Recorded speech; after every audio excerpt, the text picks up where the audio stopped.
is it just October things?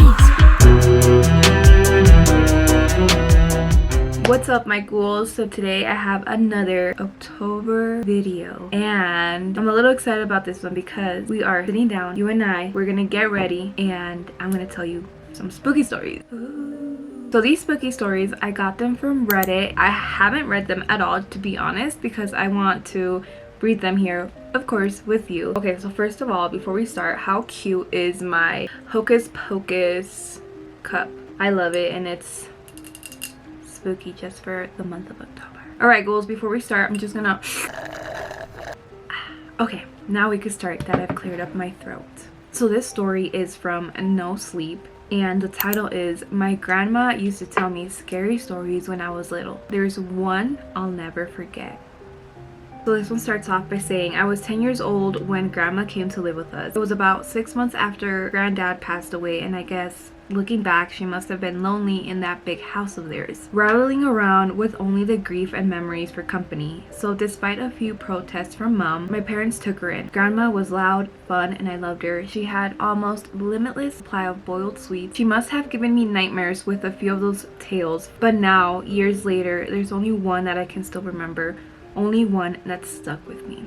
The story about the shower and Mr. Longfingers. No! I took a shower like 30 minutes ago, so I am so glad I did not read this story before showering, because you know what? When I was little, the ring scared me so bad. Whenever I would go shower, I honestly thought she was like behind the curtains or something. I would always get scared. Grandma told me about Mr. Longfingers one night after I asked her about her bath. She spent ages in them, light candles and incense, and lie in the tub humming to herself. But when I asked her why she loved them so much, she said it was the only place she could relax. It was the only place that was safe for her to relax. You know, people like me who are, well, more sensitive to certain things, we have to have baths. She told me seriously one night, shuffling closer on the bed. I couldn't possibly spend that long in the shower. It'd be far too risky. Grandma stared at me with those blue eyes of hers. It was time for one of her stories. One of the scary ones. I shivered with pleasure and pulled the covers up to my chin. Why is it so risky, Grandma? She half turned to look out the window, watching from the corner of her eye.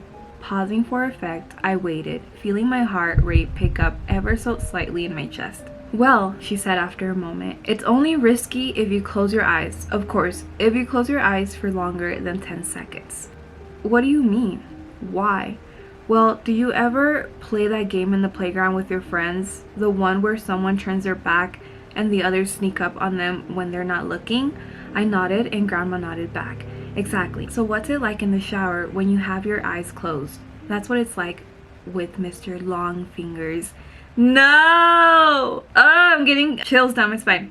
It continues to say, a cold itch tickled my back. Who's Mr. Longfingers, Grandma? She let out a deep sigh, as if she wished she hadn't said anything. Turned her head back to face mine. When she spoke next, she lowered her voice. No one knows exactly, Grandma whispered. Ooh, something gets a creature that's attracted to the heat and smell we give off in there. Others think it's a demon that finds a way into a realm through the dense steam cloud. No one can say for sure, because the only ones who have actually seen Mr. Longfingers aren't ever going to be able to tell you. I pulled in a breath. Why not? Okay, I'm getting a little bit scared here. Grandma shuffled closer along the bed and leaned towards me, leaving my question hanging in the air. Don't you worry about it, sweetheart. Don't worry your pretty head. As long as you remember the rules, you'll be fine. Oh my god, there's rules? Well, when you're in the shower, you try not to close your eyes for too long. Facts. 5 seconds is fine, and 10 is just about okay too. Any longer than that, and you may just start to feel something in the room with you. Something watching. Ever go longer than 15 seconds, that's when you might start to hear a noise too. The soft tap, tap, tap of fingers on glass. Fingers drumming against the glass door of the shower. If you do ever hear that noise, God forbid, will you make me a promise? What, Grandma? Promise me you'll never open your eyes. I barely slept that night, hardly at all.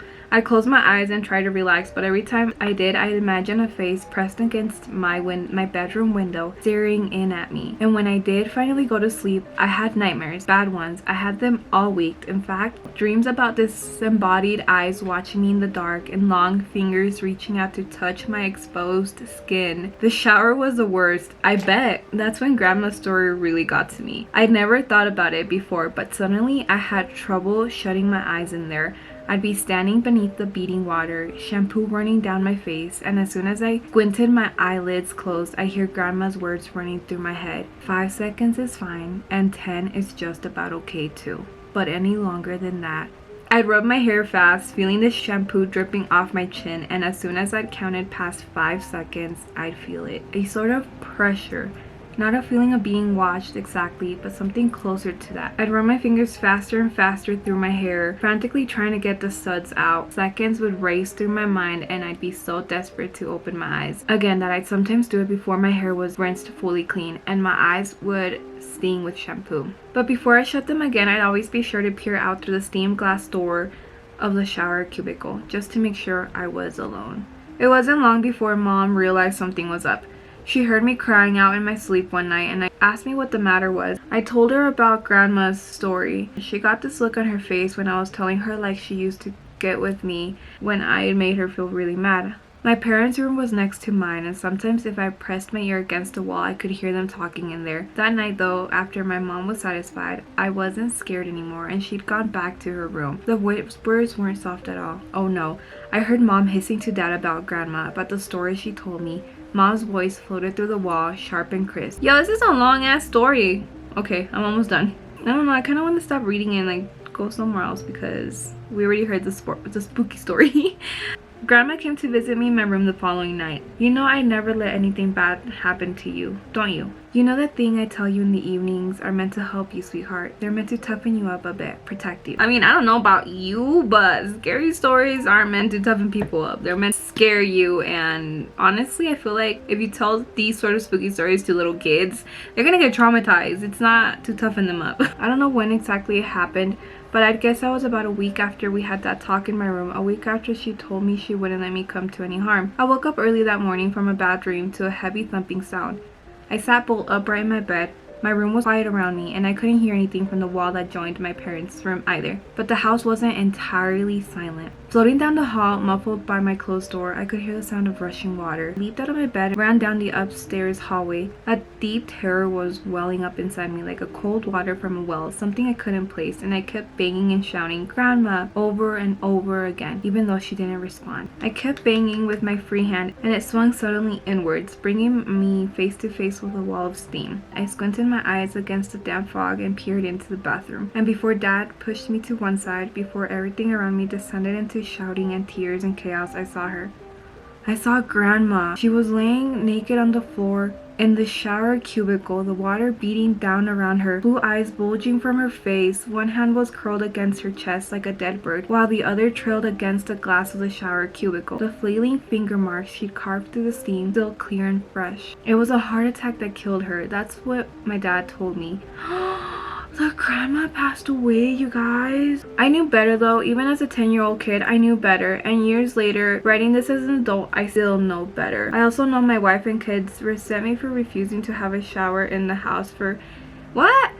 Hold up, this guy doesn't have any showers in his house? No one would believe me if I said the reason I don't take showers, the reason I haven't had one since I was 10 years old, isn't because I'm scared from the sight of a dead body. It's because all those years ago, when I crept back into the still hot bathroom after the paramedics had taken Grandma's body downstairs, I made sure to check the marks her fingers had carved through the stained glass of the shower cubicle. And those marks weren't just on the inside. Stop! Oh my god, my battery's dying. Let me change it out real quick. That is the story of the shower and Mr. Longfingers. I don't know, you guys. What do you think? Do you think that the grandma tried fighting off this thing?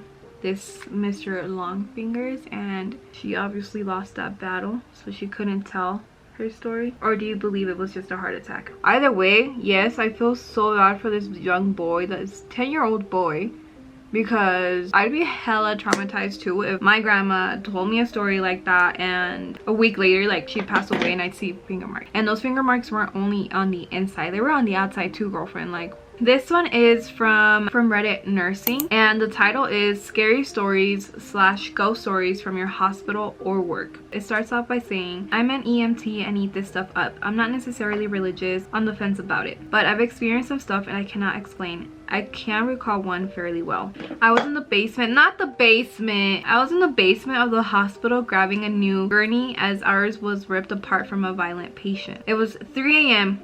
Not witching hour either. It was 3 a.m. PICU was on the 3rd floor and it was locked down for the night. No visitors in the hospital. The basement storage unit was packed with stuff. So when I felt my shirt get pulled on, I assumed I got caught on an object. Oh, my heart is beating fast. Then it happened again. Only this time I heard...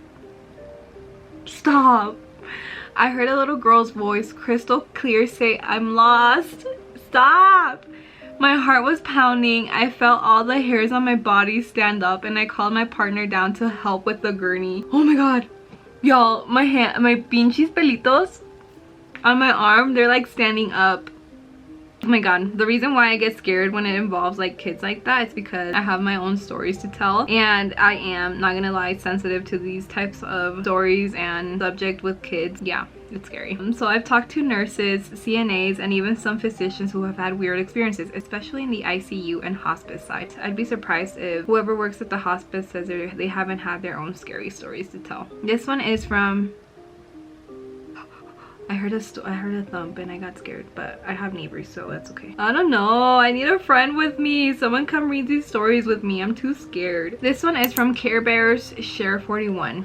So I worked at a very small hospital, maybe 30 beds. It has been around for many years. In that basement, not the basement again, oh my gosh. In that basement is of course the old morgue, and there is one elevator that goes from the basement to the main floor. This elevator would come up in the middle of the night randomly, what? And the doors would open and all the staff would get up to go find the patient who just passed away. One night my coworker and I were sitting at the nurse's station, and down the short hall to the right we hear this TV come on and the volume is up as loud as it can go. One of my coworkers and I walked down to find the TV to turn it down. There is one room down that hall that maintenance has the door closed and do not enter signs on the door. After looking in all the open rooms, there is no other room but the closed one. We opened the door. There's nothing in this room except the TV. What? Why is there just a TV in the room? I walked in, turned the TV and said, stop that. There is a sick baby next door who needs to sleep, so please be quiet. I walked out and closed the door with no further incidents with the TV. That one's mid. I'll rate that a 5 out of 10. Let's rate them, shall we? The first one was probably like a 8 out of 10. The second one we read, well, that one was probably like a 9.5 out of 10. And this one was like a 5 out of 10. Score Drev _ Had something similar happen when I was working in a nursing home. Man, what is up with these nursing homes and the basements? Next thing I'm gonna read is a basement. During night shift, oh, not the night shift. We were supposed to set the tables for the next day. So when I walked in a room, set the table there. As I walked past the TV, it turns on its own, which made me jump. Of course, I figured I'd set the table and turn it off. As I'm walking back, oh, my heart jumped. I thought I saw something. As I'm walking, oh my god, that was my husband. He scared me. Oh. I was like, imagine it's not my husband and I just hear random footsteps. Oh, okay, I'm getting a little scared here. I scared my husband was changing the oil in my car. So I was like alone, and then I heard the door open, so I jumped a little bit, and then I heard footsteps, and he normally comes into the room to say hi to me, but he went into the bathroom. For a moment I was like, is that not him? Is he like, and my hubby not here? Okay, let's continue on with the story, shall we? So the TV walked on its own and made me jump. I figured I'd set the table and turn off the TV. As I'm walking back after I'm done, I mentioned something aloud like thanks, but I'm done and I'm leaving, after which the TV just turns itself off. Still freaks me out thinking about it. Hell yeah. That aside, I've had plenty of instances with weird sounds, doors opening and closing on their own, patients seeing other people or shadows in their rooms. Like this one time I had a pre-terminal patient laying awake in her bed at night. When I went up to her to ask if she wasn't tired, she mentioned she couldn't go to sleep while having guests, and apparently she saw all kinds of people standing around her bed. Okay, that's facts though, because I've heard stories before that when people are about to pass away, like they see either their family members or friends or whoever, and that they're just standing there with them. Oh my gosh, I'd be freaked out. I've always found it interesting that the don't wake the baby or hold onto these wash clothes work so well with dementia, but not with ICU delirium. A very different state, I suppose, but it's interesting that even with the ghosts, there is courtesy for babies. Oh, ooh, that's spooky. Ask Reddit. Reddit, what is your most disturbing, scary, or creepy real stories? A few summers ago, I went for a bike ride around midnight with a friend. We went our separate ways at the end of the evening, and I had about 2 blocks to ride back by myself. Because of construction, I had to ride on the sidewalk, but the streets were dead. But it wasn't a problem until right when I was about to turn left onto my street. There was this man walking by himself, maybe 40s, a little scruffy but not homeless. The sidewalk was narrow and I didn't want to freak him out, so when I got about 6 feet behind him, I said, "Hey, behind you," and he turned around and gave me this super angry look. Whoa. I turned down my street and he started to follow me. I live right up the corner and I didn't want him to figure that out, so I decided to do another loop around the block. That's not the scary part. Yo, that's fucking creepy. The scary part is that when I looped back around and looked down the street, I saw him standing on the front stoop staring out at the street like I knew I lived there. He saw me ride by again, but he didn't say anything. I ended up going back to the friends, but my bike got stolen from the alleyway by the house 2 days later. Edit. The guy in question was definitely not actually homeless. We have a large population of mentally ill in the area, unfortunately downtown of a medium-sized city, so if I didn't think the sidewalk was too narrow to pass otherwise, I wouldn't have disturbed him.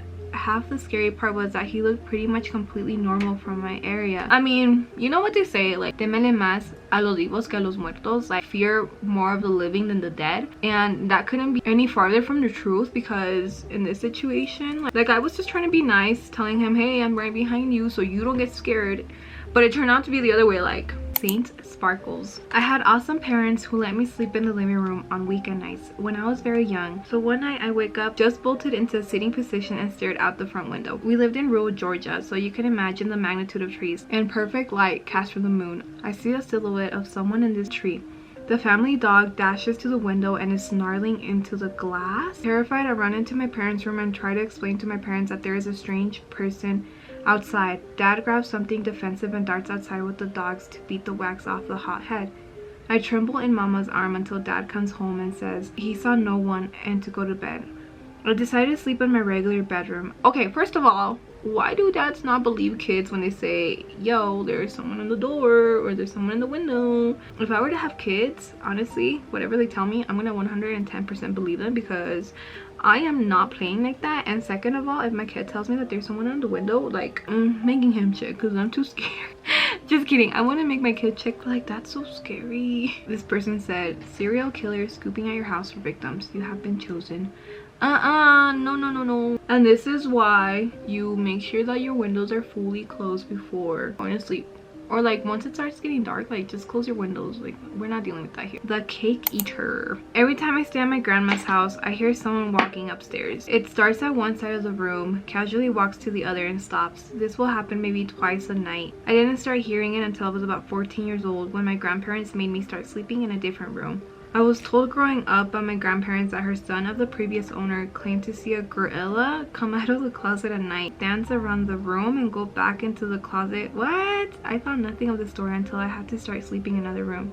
It's one thing when you see shadow figures come out, especially from a closet, but when it involves a gorilla just dancing, I don't know if to laugh or to cry. So we all go to bed. All the lights in the house are off and I'm still awake, laying on the floor. Then I hear it thump, thump, thump, starting at one end of the room upstairs. It got closer to me, passed right above me, and continued to the end of the room where it stopped. I'm wide awake, terrified out of my mind. It was no question to me that I had heard footsteps. I knew that slow, casual pace. I was freaked out and went to my grandma's room. I told him what I heard. He told me that the house is old and it creaks, but he turned the dining room light on for me, so I felt a little safer. I tried going back to sleep. Okay, tell me why having the lights on makes people feel a little safer, because it does for me too. But like, what if you see a shadowy figure at the end of that light, like where it dims? Yeah, no, count me out.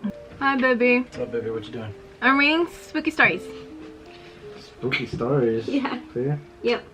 There was one that scared me. Yeah. I was like, so he felt a little safer and he's trying to go back to sleep at this point. Then it started again. It walks over me again and stops when it reached the door.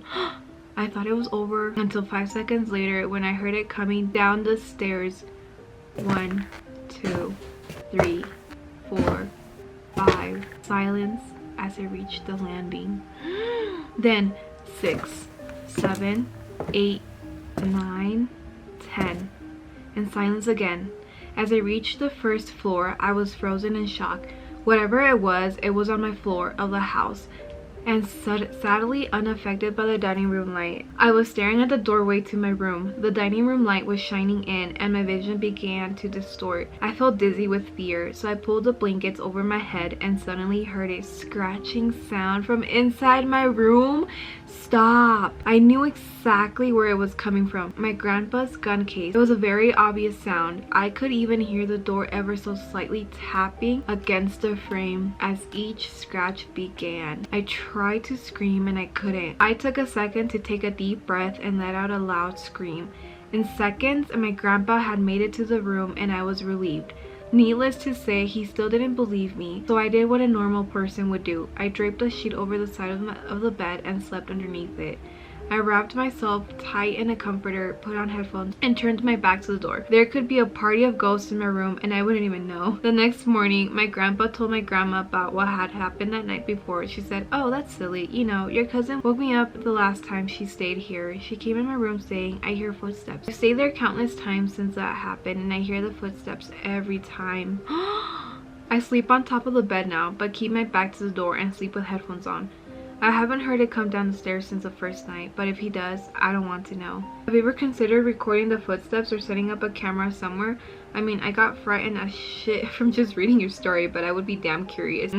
Me too. The grandparents live in this house and they said that their previous grandchild also heard footsteps, and tell me why. You aren't gonna believe these poor kids. Like, they're getting tormented by hearing footsteps coming down and like being inside the room. Like, why? Tell me why. Or it's probably because the grandpas are like, no, you know what, like, we don't see anything because we live here and I just don't want that type of energy to stay. I would never stay there again. I'm so sorry, grandma and grandpa, but I would never stay with you guys. This one's by Fort too. When I was about 7, my 2 brothers and I were playing in an area that was used as an unofficial motocross place. We decided to dig a tunnel for some reason. Being the extra smart guys we were, it took a few hours to dig about 6 feet and 2 feet high. I was right up at the face when suddenly the tunnel collapsed. It was all dirt with no support. My world went instantly black and hot. By hot, I mean furnace hot. I couldn't move a muscle from the weight of the soil completely enclosing me. I started to really panic, as you do. Everything started turning red, which I guess was blood being forced into my head. Every breath was getting harder as the soil constrained me more and more. Even though my hands were near my face, I couldn't move my arms to clear the dirt around my head, and also started breathing in dirt, which made me cough, which made me contract my stomach, and then I couldn't draw breath at all. This isn't what made me panic though. The total darkness turning red with the incredible heat made my young mind think I was going to hell. I don't know how long I was buried for, but it seemed like an eternity. Suddenly I felt something grab one of my feet. Oh, my brothers had been frantically digging to pull me out and managed to reach me and then pull me out. Yo, that's scary. That's a complete nightmare right there. Like, to be buried alive. I mean, he wasn't buried alive, like he was digging and then like the dirt collapsed in on him, but technically it's like, yeah, he's still being buried alive. My claustrophobic butt was feeling that one. Like I was like taking that one in, because even by like being underneath the blanket where I can't breathe, like I feel so claustrophobic and I'm like like trying to catch air. Now I can't imagine this poor kid. Like, pero ahí andan jugando, pa que vean, you gotta be safe out here. I hope you guys enjoyed these spooky stories. The first couple of stories were like scary stories that I kind of wanted to continue out throughout the video. Didn't know how the other ones were gonna turn out, and it looks like they were more like towards like creepy stories, not so much on the scary side like ghosts, which I kind of want to focus on because it's spooky season, you know. Let me know if you want me to read some more spooky stories and actually read some scary stories, or I could tell my scary stories, because my stories, like, I'm just gonna say they're scary, and I know my family has their own scary stories to tell as well, which I could also read. But just to give you guys like a sort of an idea what I've dealt with in the past, like I've dealt with a little girl, I've seen people, I don't even know if I should call them people, but I've seen ghosts, If there was a time where I almost got possessed, and that one was scary, and it still scares me till this day. So that's why I'm like, that one gets me a little jittery. And I'm gonna tell you guys one right now because these last stories weren't the scariest. So there was a time when I was in Mexico, and this happened when I was probably like 13 years old. I remember we were staying at my mom's friend's house at the time. They lived towards El Cerro, like up in the mountains, so there was no houses around. There was still construction going on, and their house was literally the only house up on that mountain. Then other houses, they were like blocks away. Like when I say blocks, like they were like far out. I remember there was this one night I was sleeping in the living room. It's always with the living room, I'm telling you, like these other stories involve the living room too. But I was sleeping in the living room and I was having sleep paralysis. That was the first time I recall of having sleep paralysis. Oh my god, it's like, it was so scary. Like I was sweating, I couldn't move, and I remember I opened up my eyes but my body couldn't move. I was like frozen, and I remember I kind of like looked up kind of towards the side of the door, but I obviously couldn't move, so it was like only my eyes. And it was so windy, it was raining, because I believe the time that we had gone was like el tiempo de las lluvias, like rain season. I remember I saw the silhouette of the Grim Reaper. He was just like standing there, and with this like I don't know what it's called specifically, but like that, you know, hook. He was just standing there, and I was like frozen. I was so scared, I was sweating, I couldn't move, and I was like, oh my god, please help me out here. Like, and then as soon as I opened up my eyes again, like he was like right in the corner of the, not the bed, but like of the couch. I think I was sleeping on a couch, but oh my gosh. And I was just so scared. And then all of a sudden, there was no more wind. It was like completely quiet. I was able to close my eyes, and as soon as I opened them, I was able to move. Obviously I couldn't go back to sleep. Like I just thought, what was I supposed to do? And what sucked was, back in the day, like, the phone that I had didn't have any Wi-Fi or anything like that, so like I couldn't even go on Facebook, you know, like I couldn't do anything. And I remember that same night, or it was like that same week, I heard the dishes being washed, because you know in Mexico, like there's a lavanderitos or whatever they're called. That's where you like wash your clothes and wash your dishes if you don't have a sink. There was like the living room, and okay, so it was like the living room, and then you walk up, it's all one room, okay, all one room. So it's like the living room, the kitchen, and then like you turn this corner, and in that corner you could go up to the roof, and then right there was a lavaderito. And I woke up, it was like 2-3 a.m. witching hour, and I heard the dishes being washed. Like, tell me who the hell is gonna wash dishes at this very time? I was so scared. I knew it wasn't like anybody in our family or my mom's friends. Like I knew it was nobody. Like we were all sleeping. And the very next morning I tell my mom, and my mom's like, oh yeah, es que hay duendes up here. What? There's duendes? Like, I don't know if you guys believe in them, but I guess they're like gnomes. Translated in English, they're gnomes, I think, or like similar to gnomes, or I think they're elves. I don't know, correct me if I'm wrong down in the comments below. That sent shivers down my spine, and I'm like, can we please get out of here? Like I don't want to stay here no more. Like this is the second night something happens to me, and I don't want to continue staying here and experiencing more things. Like I am out, and I never want to be back. I would say that is the very first scary stuff that happened to me when I was younger. So let me know if you enjoyed this video. Let me know what was your favorite story. Comment down below if you have your own scary story to tell. I want to read them because it's spooky season, and it's not a complete spooky season without telling a few scary stories, you know. Hope you guys enjoyed, and don't forget to like, comment, and subscribe, and I will see you guys in the next video. Bye my ghouls.